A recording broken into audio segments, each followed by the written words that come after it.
Hey, what's up guys? Welcome back to another video, and in today's video we're talking about the OnePlus One phone, which for a 16 GB model you're only going to pay $299, and for the 64 GB model you're paying $350. And that's saying something. That's crazy. It has a 2.5 Snapdragon 801 CPU, 3 GB of RAM, and it's 5.5-inch 1080p display with a 3100 milliamp battery with a 13 megapixel camera that shoots, I'm pretty sure, 1080p at 30 frames per second. But so they're pretty much marketing the OnePlus One phone as the flagship killer. And basically what that means is they're going to be taking on phones such as the Galaxy S5, HTC M8, the iPhone 5, and the Google Nexus 5. And they're going to be taking on these phones. And the specs that this phone has is really high-end quality. It has the same specs as the Samsung S5, the M8, and they're marketing it as a very low-end phone.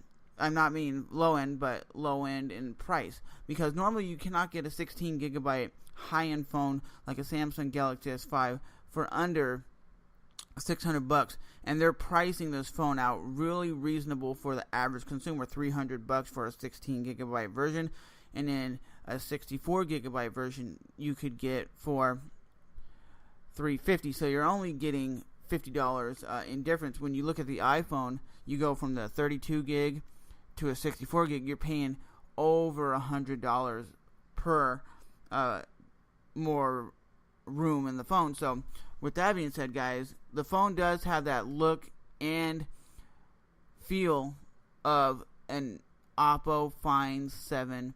It has the same form factor of 5.5-inch 1080p display with a 2.5 gigahertz processor. So this phone, like I said, ladies and gentlemen, is a real beast. That's why they're marketing it as the flagship killer. Is it going to be a hit or is it going to be a miss?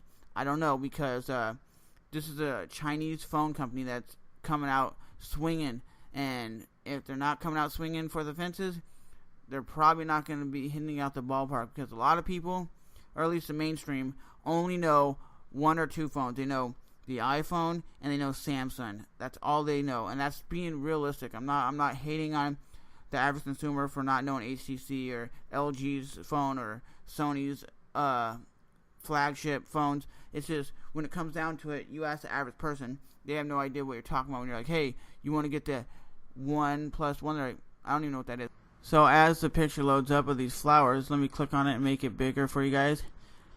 This looks very sharp for a 13 megapixel camera phone. You got that macro way up close. It looks very sharp and very high quality. And what a lot of these phones are focusing on now is low light performances, and for a low light camera, this looks very nice. I don't really take a lot of pictures out in low light, but these are images taken from their website, and now you're looking at the blurred out background, which they call bokeh.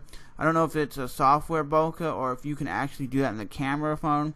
That would be pretty cool. But focusing on the rocks look very, very sharp. You will never know how great this phone is until you actually get it in person, but from these images, they look really, really sharp. I'll give you that. Very sharp for a 13 megapixel camera phone. So with that being said, guys, remember to rate, even if you hate, comment, and subscribe. Let me know, do you really think this is a flagship killer to take on the likes of the big boys, the Samsung Galaxy S5 and the HTC One M8, running Android 4.4 with CyanogenMod, and this phone only works on AT&T or T-Mobile here in the US. So with that being said, I'll definitely talk to you guys next time. Thanks for watching. Bye bye.